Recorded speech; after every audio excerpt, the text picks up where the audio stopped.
Alright guys, what's going on? Welcome in and happy Labor Day. I'm hoping you're having an awesome holiday weekend here.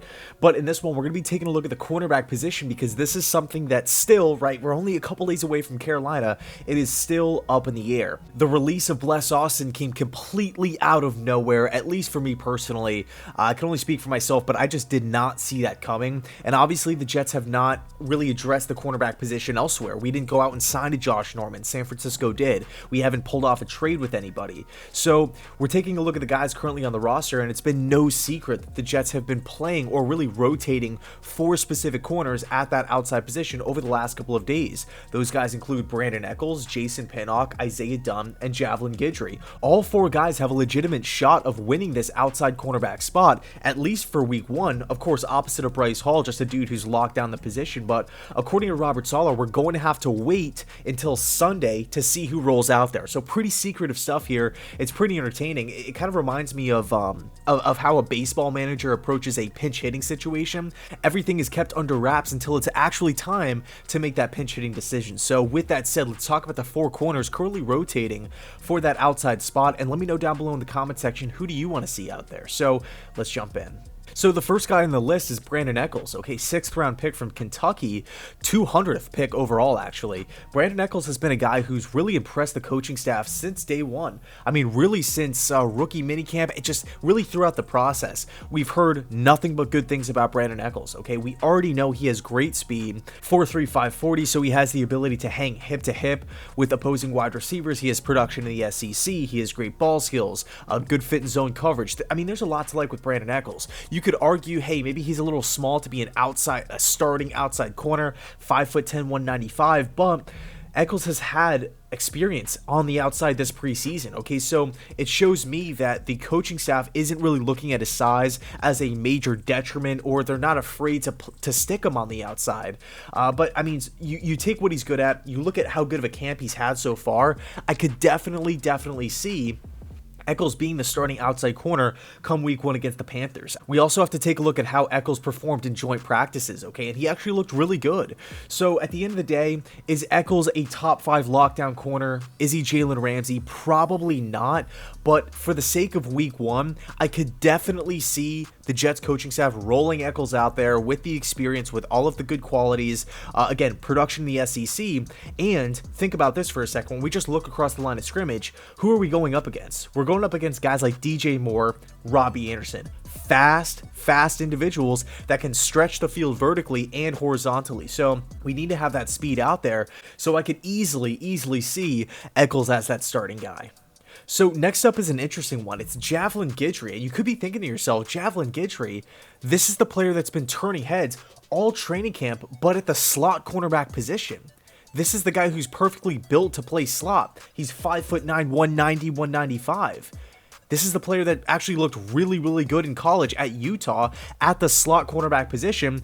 And so far, he's won the job. He has won the job in preseason.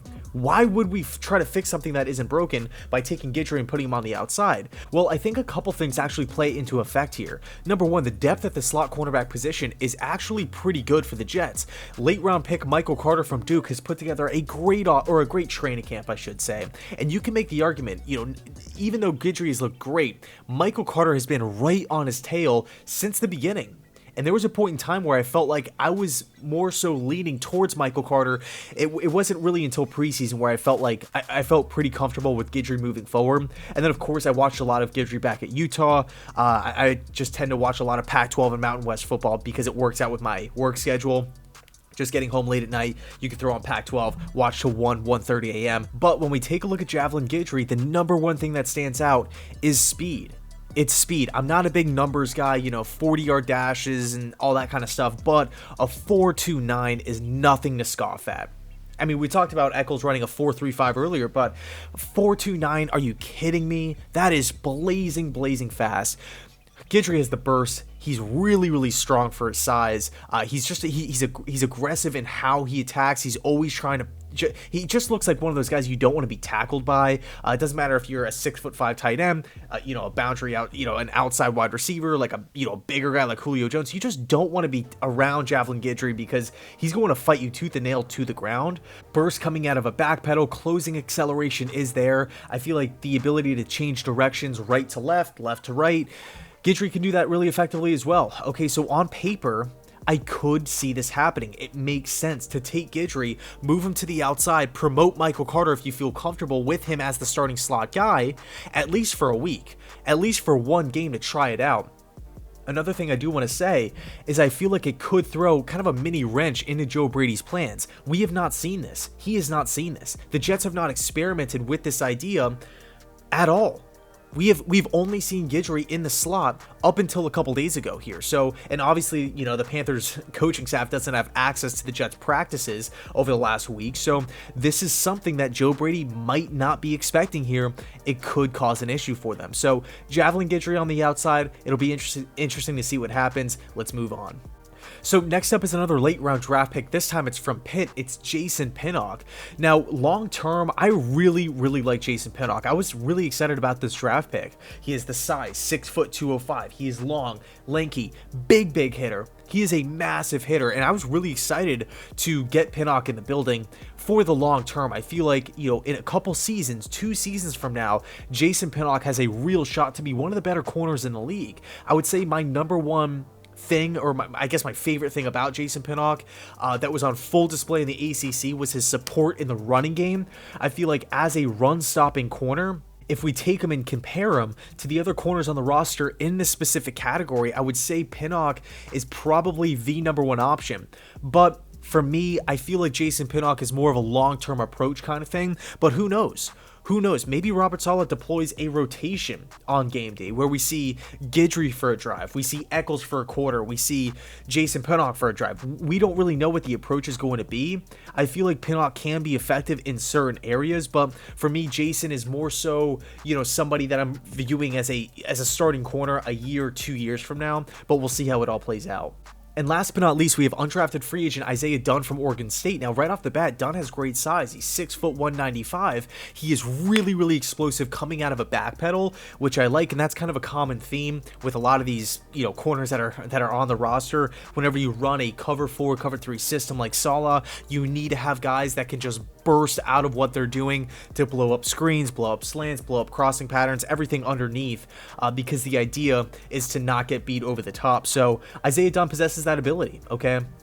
We look at his production with Oregon State. He was actually a pretty awesome corner, a pretty solid guy. I talked to multiple Beavers fans because I didn't watch a lot of Isaiah Dunn, but I reached out to a couple Beavers fans after the Jets acquired him, and they all said, hey man, we don't know how he went undrafted. Maybe it was because of the virus here and he went overlooked. Whatever the case may be, Isaiah Dunn can play. So I feel like for this upcoming week, I would feel most comfortable with Echols or Guidry out there. Again, the whole Bless Austin news was pretty shocking to me. I felt like Hall and Bless would be a great outside tandem, and then you could just roll Guidry in the slot and go from there. But that's not going to be the case anymore. It's just not a possibility. Not going to happen. So, for me, Echols or Guidry on the outside. If it is Guidry, I'm really excited to see Michael Carter in the slot. Let me know your thoughts down below in the comment section. I feel like Pinnock and Dunn are more so either insurance policies, or if the Jets want to roll out a rotation like we were talking about before, that could be pretty interesting as well. Sam Darnold does have a tendency to get confused, to throw interceptions, to throw in a double and triple coverage. I feel like a lot of this stuff is going to be schemed up from Robert Saleh, right? Let's get guys in the right position to have success. Then it's just up to the player to execute, make a play on the football, make that tackle, make that pass breakup, what have you. So let me know your thoughts down below. Who do you want to see out there starting? For me, I would probably lean towards Echols, to be honest with you. But anyway, thanks so much for watching, and as always, go Jets.